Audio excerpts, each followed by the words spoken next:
Dans Ésaïe 59, verset 1, Ésaïe 59, verset 1,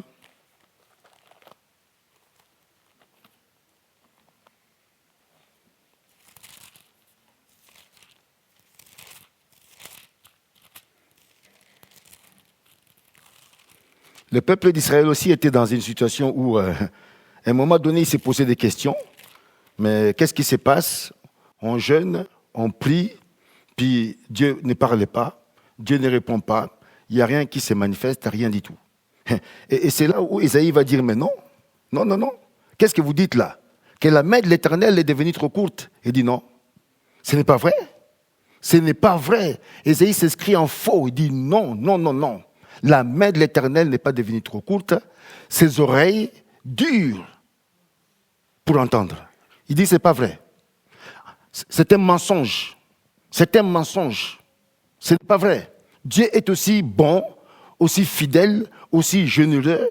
Il est aussi attentif, sensible aux prières de son peuple. Pourquoi?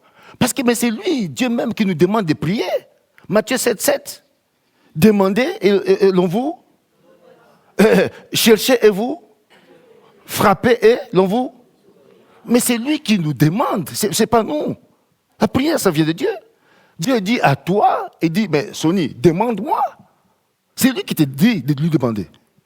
Écoutez, quelqu'un qui a tout, absolument tout, qui te dit ça, mais c'est qu'il est capable. Il est capable, pour autant que tu sois dans sa volonté. 1 Jean chapitre 5, 14, dans sa volonté, il va t'écouter, il va te répondre. C'est clair. Il va te répondre. Dieu est prêt. Et là, Ésaïe dit non, sa main n'est pas courte. Non, non, non, ses oreilles ne sont pas sourdes. Mais il y a un problème.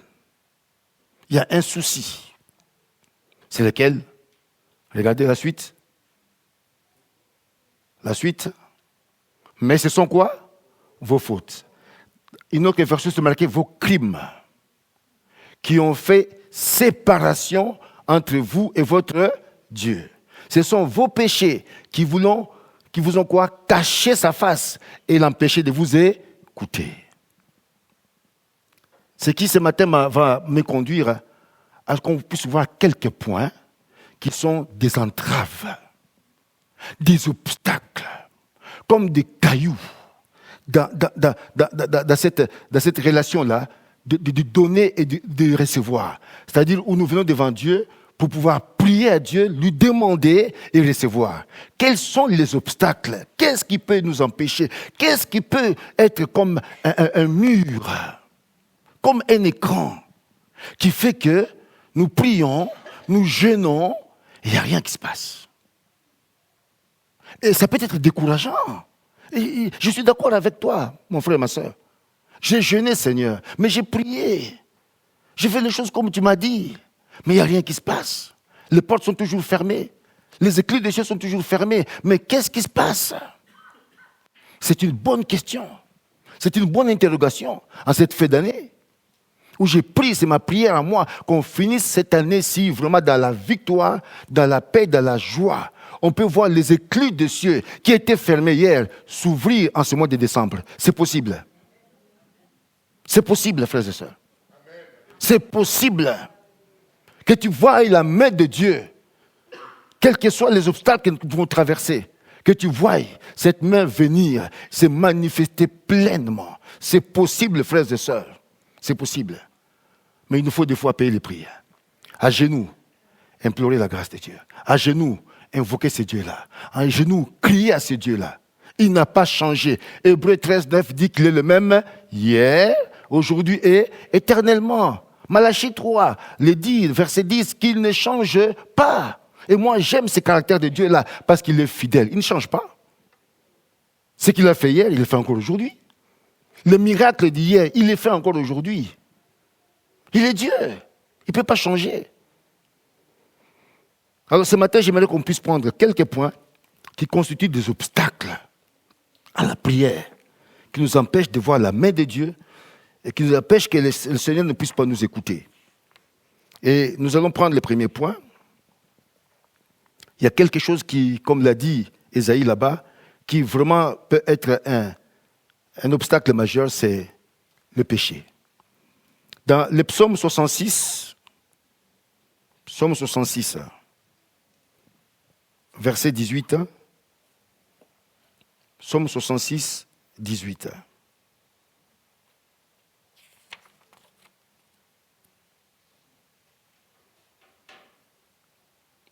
Voilà. Ça, c'est David. Psaume 66. Il y a plusieurs versions, mais on va prendre cette version-là. Psaume 66, verset 18. Si j'avais conçu l'iniquité dans mon cœur, le Seigneur ne m'aurait pas exaucé. Si j'avais conçu l'iniquité dans mon cœur, le Seigneur ne m'aurait pas exaucé. La Bible dit dans Matthieu 5, 8, « Heureux ceux qui ont le cœur pur, car ils verront. Heureux ceux qui ont le cœur pur, car ils verront Dieu. » C'est Matthieu 5, 8, c'est important.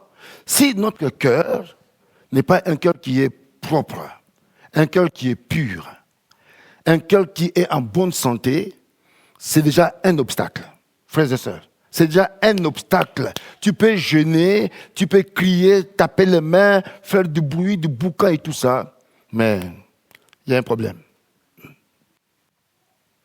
Un problème. Si ta vie n'est pas en règle avec le Saint-Esprit, alignée par la parole de Dieu, il y a un problème. J'ai reçu quelqu'un dernièrement, et il est venu me voir, il avait un problème très, très, très compliqué.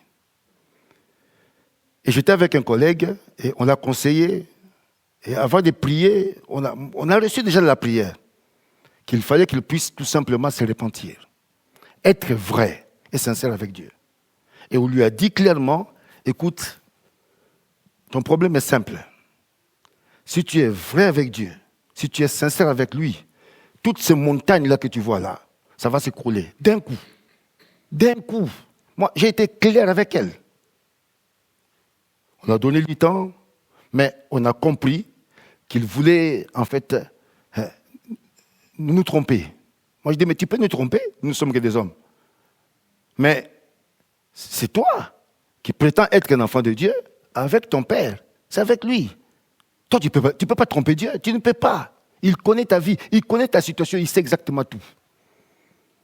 Ah non, moi, je vous ai tout dit. Moi, je dis, ok, si tu nous as tout dit, il n'y a pas de problème, nous, on va prier. Mais s'il y a des choses que tu retiens, et c'est ce que Proverbe 28, je crois, dit, c'est lui qui cache ses péchés. C'est lui qui cache ses transgressions. Tu ne peux pas prospérer. Tu ne peux pas prospérer, surtout devant Dieu. Mais écoutez, tu peux cacher aux hommes, mais devant Dieu, tu te permets d'esquiver, de raconter des salades.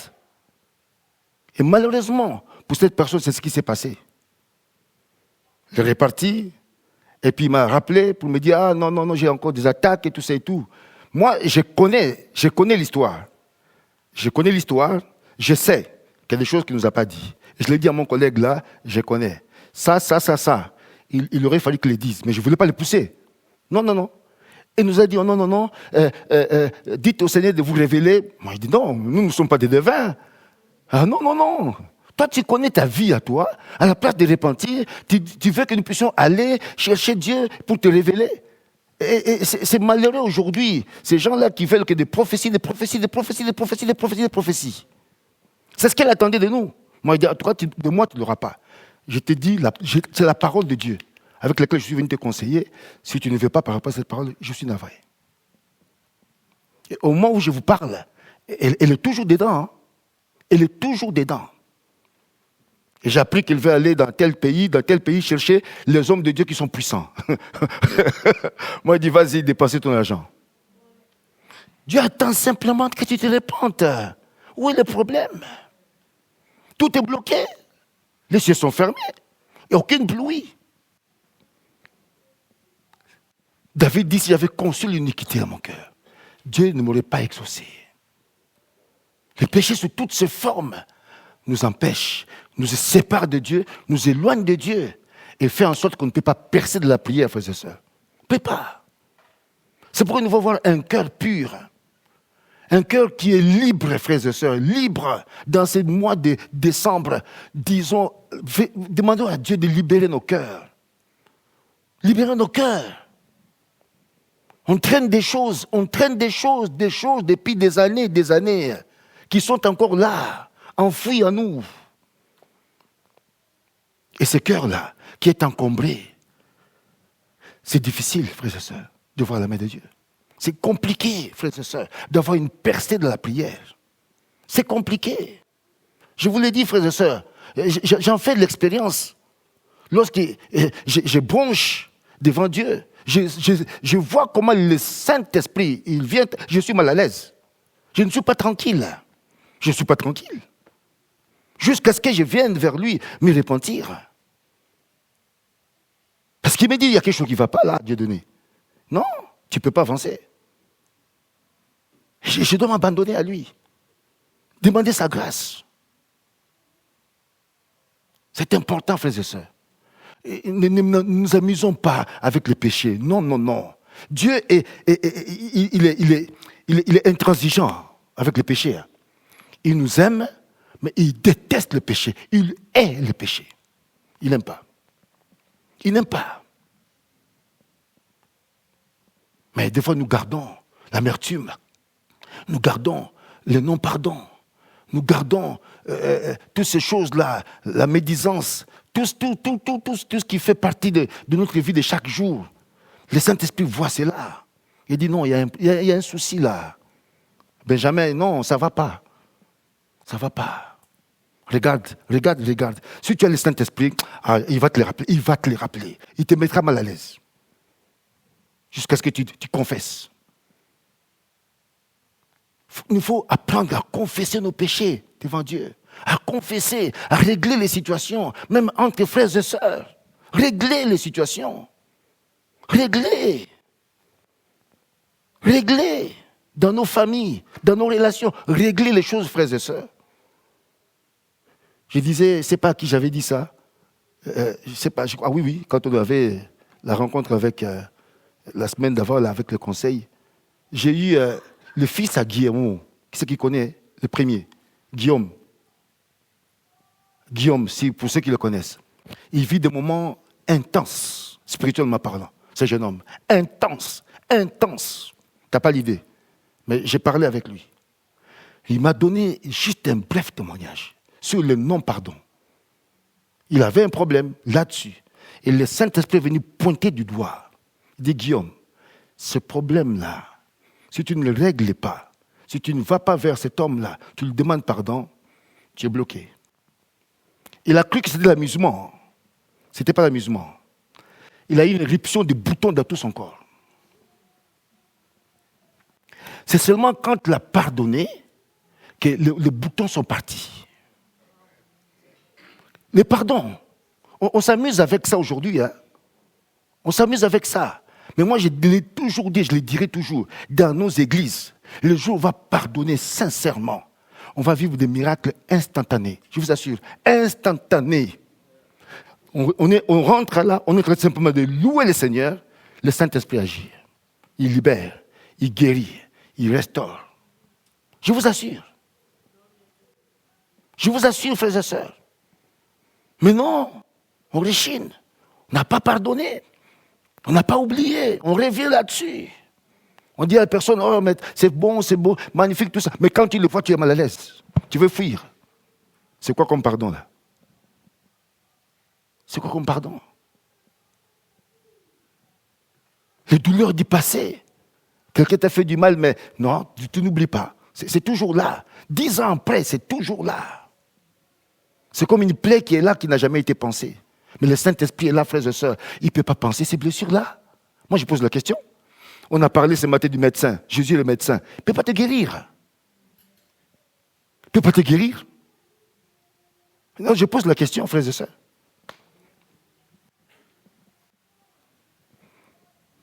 Ça, c'est le premier point. S'il y a les péchés, ça bloque. Ça bloque. Deuxième point, c'est la désobéissance.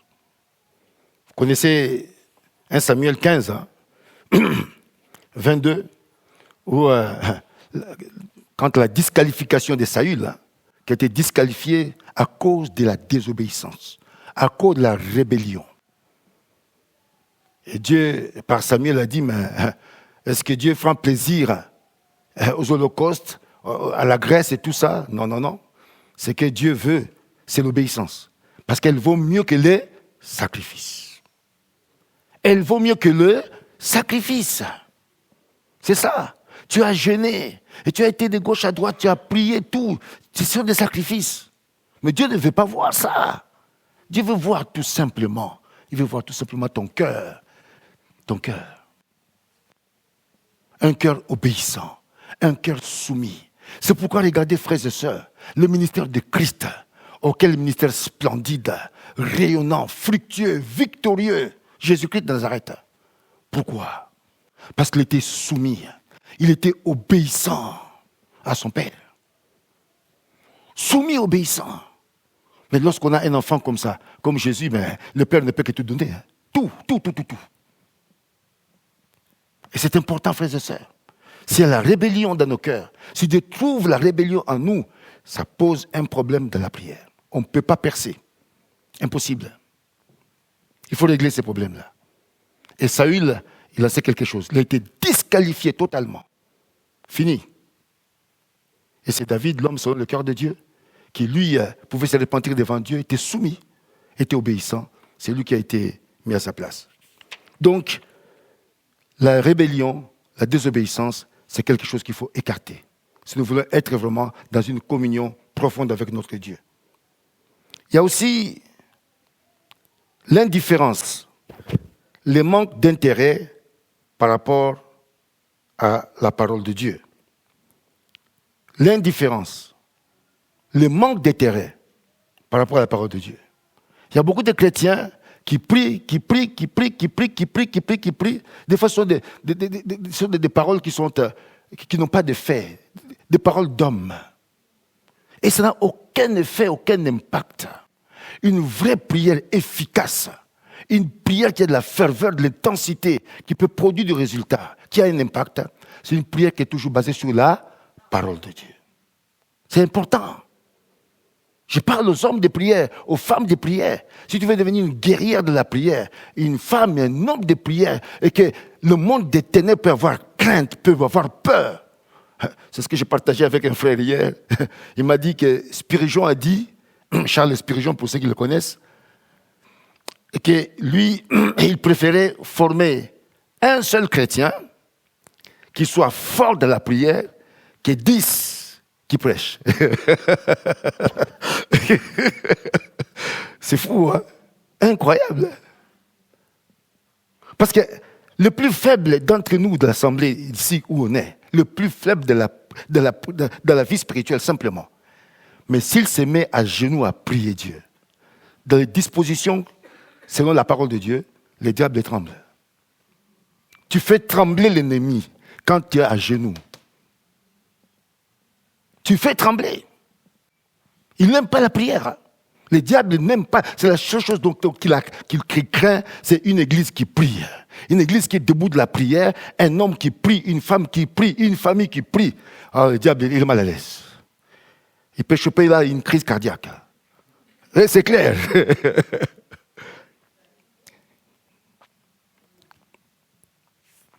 La parole de Dieu. Josué 1, 8.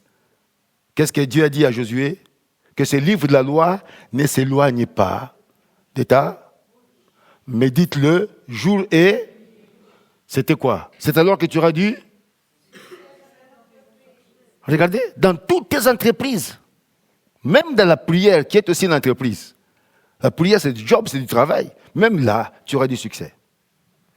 Tu pourras venir ici tous les derniers dimanches du mois, nous donner des témoignages. Voilà, j'ai prié. Voilà, j'ai prié. Regarde ce que Dieu a fait. Dieu a répondu. Mais c'est extraordinaire. Quel encouragement. Quel encouragement pour ceux qui n'aiment pas la prière ou bien qui ont de la peine. Quel encouragement quand tu te parles de la part de l'Éternel, que ce Dieu-là, aujourd'hui encore entend. Il se manifeste encore aujourd'hui. Quel encouragement. Alors, frères et sœurs, aimons la parole de Dieu. Si tu aimes Jésus, tu n'aimes pas la parole de Dieu, il y a un problème. Il y a un problème. Jésus, c'est là. La parole, c'est. Le Saint-Esprit, c'est là. La parole, c'est le. On ne peut pas les dissocier. On ne peut pas les dissocier. Et ça, je vois ça quand je vais en Afrique. Tu vois des gens qui prient toute la nuit, de veiller, de veiller, de veiller. Mais quand il s'agit de l'enseignement, la parole, ils ne sont pas là. Ils ne sont pas là. Mais c'est quelle prière vous faites là? La prière efficace, c'est celle qui est basée, ça c'est la prière de la foi, basée sur la parole. Alors je prie que pour notre assemblée, frères et sœurs, que nous puissions prendre du temps, avant de partir le matin, si c'est possible, mais lis un morceau, même deux versets. Et avec ça, médite, et commence à prier avec ça. Tu pries. Même si tu es au travail, avec ces versets-là que tu as eu ce matin, même dans ton trajet là pour aller au travail, prends ces versets-là. Dans la journée, tu médites, tu pries. Tu médites, tu pries. Tu médites, tu pries. Tu vas passer une journée bénie. Frère, bénie, je vous assure, bénie. Bénie. C'est important. Méditons la parole. Sans arrêt. Médite. Prends un temps. C'est ça qui nous manque aussi aujourd'hui, c'est la discipline. Une discipline de vie. Tu sais qu'à cette heure-là, moi j'ai rendez-vous avec mon papa.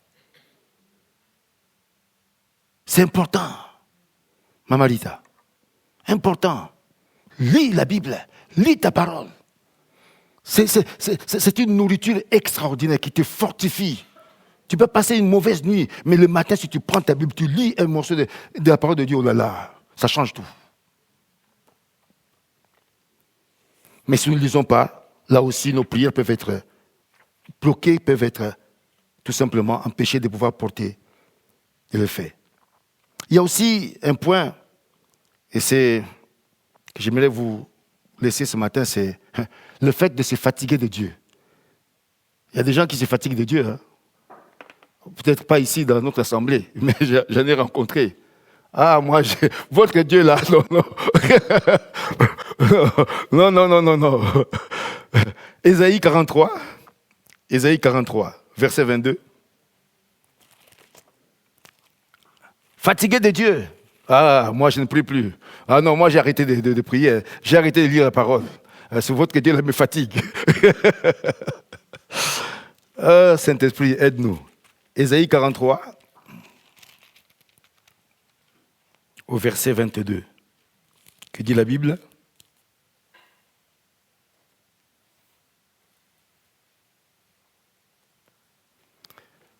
Voilà, ce n'est pas à moi que tu as fait appel, Jacob. Regardez,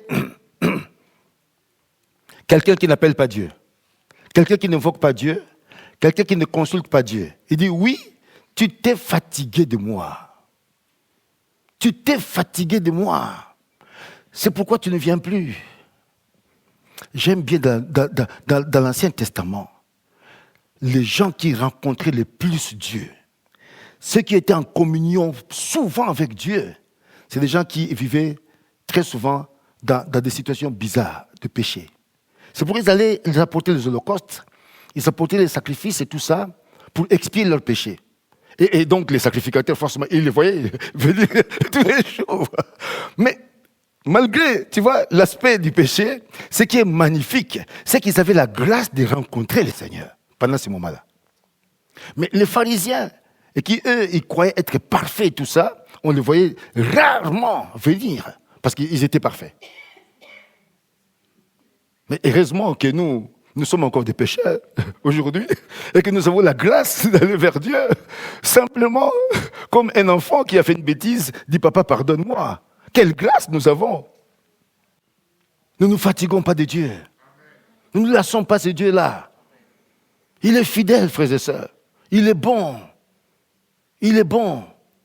Même s'il nous a donné une promesse qui s'attarde, attends-la, ne te fatigue pas. Attends cette promesse. Dieu n'est pas un homme pour mentir, ni fils d'Adam pour se repentir. Ce qu'il a promis, il est capable de le faire. Il va le faire au nom de Jésus. Mais il ne faut surtout pas écouter la voix de l'ennemi. Ah, tu vois, il t'avait promis cette année, il t'avait dit ça, mais il n'y a rien qui se passe. Alors pourquoi tu vas continuer encore à aller prier? Pourquoi continuer encore à aller chercher, à lire encore la Bible et tout? Mais laisse tomber. C'est un menteur. Un menteur. Regardez, Dieu dit au verset 23, mais Jacob, tu t'es fatigué de moi. Tu ne m'as pas offert des brebis, tes brebis dans l'Holocauste. Tu ne m'as pas honoré par tes sacrifices. Je t'ai point tourmenté pour des offrandes. Je t'ai point fatigué pour l'encens. Dieu est triste. Dieu est triste. Il dit, je ne te vois plus, Jacob. Je ne t'entends plus. Tu n'es plus dans ma présence. Mais où es-tu? Je te cherche. Parce que c'est un Dieu relationnel.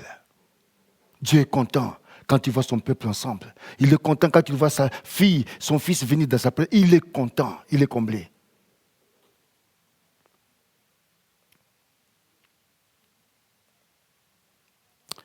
Il y a un autre point, c'est l'absence de la crainte de Dieu. Si la crainte de Dieu n'est plus en nous, ça pose un problème. Il nous faut honorer Dieu. Vous savez ce qu'a dit le pasteur Walter dimanche passé? Je vous l'ai dit parce que c'est Wilson qui m'a rapporté ça. Lui-même, on a parlé avec lui. Il était content du culte qu'on a eu ensemble, mais il ne m'a pas soulevé ce point-là. Et pourtant, combien de fois j'ai partagé cela à l'Assemblée? De venir à l'heure à l'église. À l'heure. C'est pour honorer Dieu, frères et sœurs. Ce n'est pas pour un homme et tout ça, non. La crainte de Dieu, lorsqu'il est en nous, mais comme on a chanté, il est saint, frères et sœurs. C'est un Dieu qui est digne de louanges, d'adoration. Mais aussi que cette crainte-là fasse en sorte que nous puissions l'honorer, lui. L'honorer.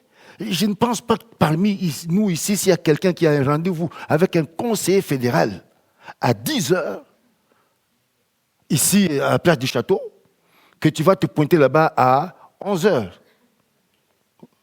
Dites-moi, non, dites-moi. Quelqu'un va le faire ici, avec nous? Quelqu'un? Non. Hein? Ah, voilà, Souni. Mais tu as raison. Mais c'est vrai, Souni. On sera là avant l'heure, Souni. Tu as raison. Mais pourquoi est-ce que des choses qu'on fait naturellement, physiquement, pour lesquelles on prend du temps... Là, je suis sur Souni. La veille déjà, tes habits bien repassés, hein, ton costume, tout ça, tout, les chaussures sont prêtes et tout. L'Uber que tu as commandé à 9h30, il a. Ça, c'est pour un homme. C'est pour un homme. Mais pour Dieu, comme mon frère Léopold dit Tata Nzambi, ça dit, papa, Dieu, pour lui, on s'est humilié devant lui, on a chanté. Le Saint, Saint, Saint, l'éternel Dieu. Et on se permet de venir tranquillement quand on veut. Il y a un problème. Je suis navré, hein, frères et sœurs. C'est pourquoi je vous disais que quand tu es dans la prière, dans cette communion avec Dieu, toutes ces choses-là, par l'Esprit, vont venir. Tu ne pourras plus venir en retard. Je te dis, l'Esprit de Dieu en toi, dans cette présence-là, impossible. C'est lui qui va te presser. Ça ne sera plus dans la tête physique. Le Saint-Esprit. Le Saint-Esprit. Simeon était poussé par le Saint-Esprit pour aller au temple. Mais venir à 11 heures. Et le pasteur Walter disait à Wilson, mais non, moi, il faut quand même essayer d'exhorter l'Assemblée avec amour et tout ça. Mais on l'a fait. On l'a fait. C'est important. La crainte de Dieu. On peut lire dans Job 15, 4. Job 15, 4. Et on va finir avec des autres points. J'aimerais simplement nous préparer, frères et sœurs.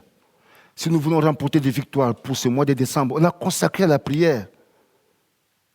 Dieu sait que l'église de Beauvais est en prière pendant ce mois de décembre. Pas seulement quand nous sommes ici, mais même ailleurs. Dans nos maisons, quand on se promène en forêt, en prière, on prie. Il y a tellement de besoins, frères et sœurs, pour notre assemblée. Tellement de besoins. L'Esprit de Dieu va te révéler cela. Je suis persuadé, tu dis, Seigneur, mais donne-moi le sujet pour ton église. Mais il va te donner. Et tu vas te régaler de sa présence. Tu vas faire une percée parce que ça vient de lui. Tu ne m'as pas offert tes agneaux en holocauste. Tu ne m'as pas honoré par tes sacrifices. Je ne t'ai pas importuné pour que tu me fasses des offrandes. Je ne t'ai pas fatigué pour recevoir de l'encens. La crainte de Dieu. La crainte de Dieu peut faire en sorte que nos prières soient stoppées, soient empêchées de pouvoir avoir de l'effet. La crainte de Dieu est essentielle pour maintenir une vie de prière intense. Parce que l'absence de la crainte de Dieu signifie automatiquement l'absence de vie de prière. Et là, c'est malheureux. Il y a aussi un autre point, ce sont les torts, les offenses qui sont non confessées. Des fois, entre nous, entre frères, dans nos familles, il y a des choses qui se passent entre nous, des conflits, et on n'ose pas les demander pardon. Mais va vers ta maman, vers ta fille. Papa, pardonne-moi, maman, pardonne-moi. Frère, pardonne-moi, ma soeur, pardonne-moi. Vous réglez l'affaire. Parce que si tu ne le fais pas, c'est un point où l'ennemi va venir. Et tu veux prier, moi, Paulina? Mais tu n'as pas demandé pardon à ta fille, hein? Ou à ton fils, hein? Ou à ton frère, hein?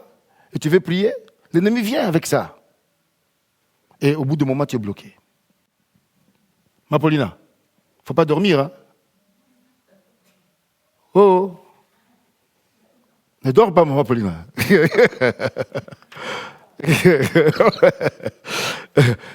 Vous savez, l'ennemi est fort. Hein? Quand tu veux recevoir quelque chose, regardez, ça c'est des clés qu'il donne. Hein? Ouais, il ne faut pas dormir. Parce que tu reçois des clés là, maintenant. Tu reçois des clés pour que tu puisses avancer dans la prière. Pour que les cieux s'ouvrent pour toi. Que la bénédiction vienne. L'ennemi le sait, il bloque. Il vient avec le sommeil et puis tu es loin. Oh, Saint-Esprit, aide-nous. Mais aussi, des fois, un problème de dette. Aujourd'hui, malheureusement, dans l'église aussi, il y a beaucoup d'enfants de Dieu qui sont endettés. Il faut faire attention aussi. Ce domaine-là, ça peut être aussi un blocage de la prière.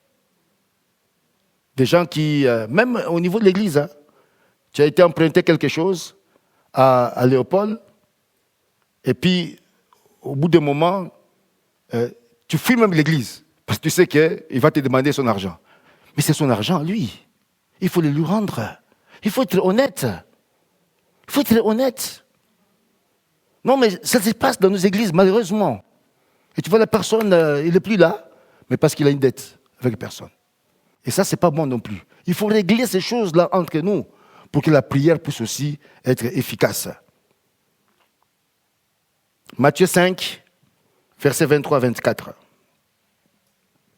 Matthieu 5, versets 23 à 24.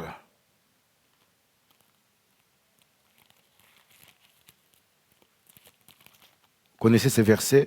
Si donc tu présentes ton offrande vers l'autel et que là tu te souviennes que ton frère a quelque chose contre toi, qu'est-ce qu'il faut faire? Laisse ton offrande devant l'autel, va d'abord te réconcilier avec ton frère, puis viens présenter ton offrande. C'est important. Autrement, ta prière est le conseil. Va te réconcilier avec ton frère. Ça permet à la prière de couler. Et il y a aussi la distraction. Aujourd'hui, on est tellement distrait. On est éparpillé et au bout d'un moment, voilà, on oublie même de pouvoir prier. Il y a une distraction telle aujourd'hui. Que, regardez, frères et sœurs, uniquement seulement avec les réseaux sociaux, comment cela nous bouffe du temps. Frères et sœurs, ça nous bouffe du temps. Et quand tu auras fini de faire parcourir tout Internet et tout ça et tout, au bout d'un moment, il ne te reste plus que 5-10 minutes. Et là, tu viens prier. C'est dommage. Est-ce que notre Dieu, vraiment, notre Dieu a une valeur de 5 minutes, de 10 minutes? C'est Dieu-là, qui nous donne tout, qui pourvoit tous nos besoins, qui nous aime, qui veut nous bénir au-delà. Et nous voulons diminuer notre vie de prière. pour le consacrer à d'autres choses qui sont futiles. Ce n'est pas important. Cherchez d'abord le royaume. D'abord Dieu, d'abord sa présence. Le reste, c'est après. Mais à cause de la distraction, aujourd'hui, beaucoup d'enfants de Dieu ne passent plus du temps de la présence de Dieu. Ils ne passent plus du temps pour méditer la parole. Ils ne passent plus du temps. Et c'est dommageable. Et Dieu est triste, l'Esprit de Dieu est triste. Et il veut nous voir revenir dans sa présence, avoir une discipline, nous éloigner de toutes ces distractions-là et nous focaliser. C'est pourquoi Proverbe 29, 18 dit qu'un peuple sans vision est un peuple qui... Voilà. Fais n'importe quoi. Tu fais n'importe quoi. Tu ne sais pas où aller. Mais quand tu as une vision, quand tu as un focus, quand tu essaies ce que tu te veux, moi, j'ai compris. Je voulais restaurer, Seigneur, restaure ma vie de prière. J'aimerais que tu sois d'abord, toi, en premier, en priorité. Prendre du temps dans ta présence d'abord, avant le reste, pour méditer ta parole, pour être en communion avec toi, pour prier, intercéder. C'est ça que le Seigneur aimerait, frères et sœurs, en ce mois de décembre, nous conduire vers cette communion-là, cette relation-là, comme Moïse, la Bible dit dans Nombre 12, qu'il était devant Dieu, dans un face-à-face, un bouche-à-bouche. Il était comme un homme qui parle à son ami, avec Dieu. Quelle communion, quelle relation profonde que Moïse avait avec Dieu. Une relation spécifique, particulière, que Dieu veut avoir avec chacun de ses enfants, chacune de ses filles, chacun de ses fils. Et c'est ma prière ce matin, Père, que nous puissions vraiment retrouver cette place-là, la chambre secrète, où tu nous attends. La chambre secrète, c'est cellier, qui est un endroit où il y a toutes les provisions dedans. Dans cet endroit-là, toutes les provisions sont dedans. Et tu peux venir prendre ces provisions-là dans la prière. Mais bien aimé, Dieu est un Dieu qui veut bénir son peuple. Au-delà de ce que tu peux imaginer. Mais revenons dans sa présence et demandons sa grâce ce matin qui nous libère de toutes les entraves, de tous les obstacles. Frères et sœurs, vous allez voir que ce Dieu-là est fidèle, que c'est celui qui répond à la prière, que c'est celui qui peut manifester sa puissance alors que nous prions à lui. Est-ce que nous pouvons ce matin simplement prendre un temps dans le silence, demander son aide. Seigneur, me voici ce matin, tu connais le niveau de ma vie de prière. Alors qu'on arrive à la fin de cette année, j'ai eu des hauts et des bas, mais ce matin, Seigneur, je me sens comme déconnecté, je me sens comme vide, et j'ai besoin de toi ce matin. J'aimerais que tu viennes me rencontrer là où je suis, dans mon désert spirituel par rapport à la vie de prière, et que tu viennes ce matin me remplir. Saint-Esprit, remplis-moi l'esprit de prière. Viens avec ce feu, le feu que j'avais quand je me suis converti. Je venais tout le temps dans ta présence. Je courais même dans ta présence. J'aimerais retrouver ce feu-là, du premier amour, de ce premier feu de l'esprit de prière, pour que je revienne dans ta présence. Et que je commence à prier comme je priais hier, où je passais des heures dans ta présence. Nous pouvons prier ce matin. C'est Dieu qui entend la prière, qui exauce la prière. Mais peut-être qu'il y a besoin de se repentir avant tout, pour tout ce qu'on a négligé, et tout ce qui n'est pas encore en règle, tout ce qui n'est pas encore au point. Humilions-nous. 2 Chroniques 7 dit, si mon peuple sur qui est invoqué mon nom, s'il s'humilie d'abord, avant de prier, de nous humilier ce matin. Faisons-le en toute douceur, tranquillement. Il est là. Ton Père, il te connaît, il me connaît, il nous connaît. Ce matin, il veut, lui aussi, que nous puissions être libres. Il veut voir nos cœurs libres. Nos cœurs libres, notre esprit libre. Que nous puissions avoir un accès en toute liberté devant lui. Frères et sœurs, vous allez voir des choses se passer. Même ce péché-là qui te tourmente là, ce péché va partir.